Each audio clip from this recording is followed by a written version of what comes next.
I want to catch up with the economics editor of the Australian newspaper, my colleague at the Australian, Judith Sloan now. Judith, great to talk to you again. I had to follow up after a cracking article you wrote yesterday, full of fascinating facts and figures, contrasting our superannuation savings and the benefits of that versus home ownership. And it's a fascinating debate because for so many people, of course, our house is, in the end, our greatest asset.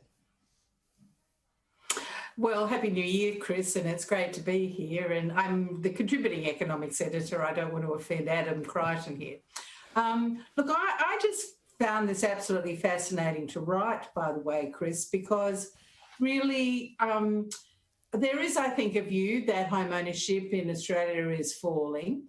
Actually, the overall figure is kind of been steady, because older people really own their own homes at a really high rate, like 80% of people over 65 own their own homes.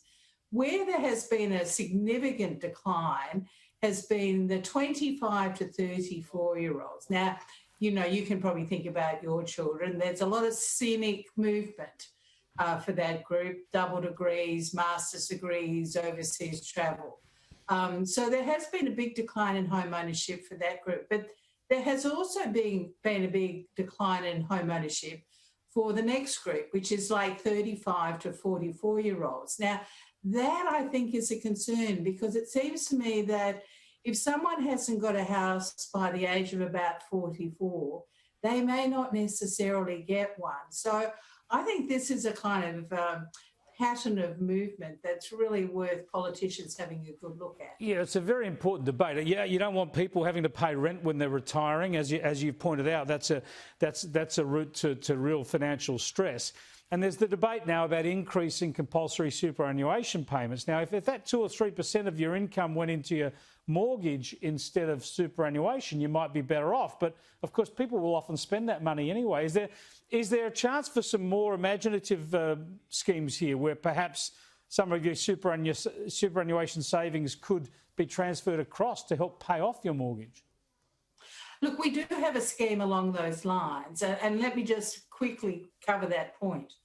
If you think of what is the most significant factor of poverty in older age, and we're talking about people aged 65 and over, it's those who don't own their own homes, and particularly those who rent in the private sector.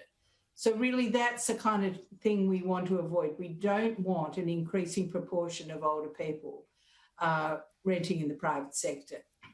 Now, going back, I just think at a general level, the government is better to promote home ownership at this point rather than superannuation. And look, there are a variety of things that can be done. In Singapore, for example, it is possible to use, we have a small scheme, but a bigger scheme of extracting some of your superannuation savings to put a deposit down on a home. Now, there have to be restrictions around it, but the thing is that, you know, with interest rates being so low, the impediment for most people getting into the house market is amassing the deposit. Exactly. So if we can help people get the deposit, it's actually then a quite affordable thing to do. So I'm really keen for this government to kind of take up the cause of ownership, because, as you know, it's not just a financial issue at all. It's actually a lot of things. It's about contributing to the community, people feeling settled,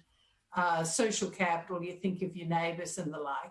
So, you know, I'm quite enthusiastic about the idea that the government would set home ownership as a really big priority in the new year. We used to call it the Great Australian Dream, and in many respects it still is. So a really good debate. Thanks for joining us, Judith. I appreciate it. It's a pleasure, Chris, anytime.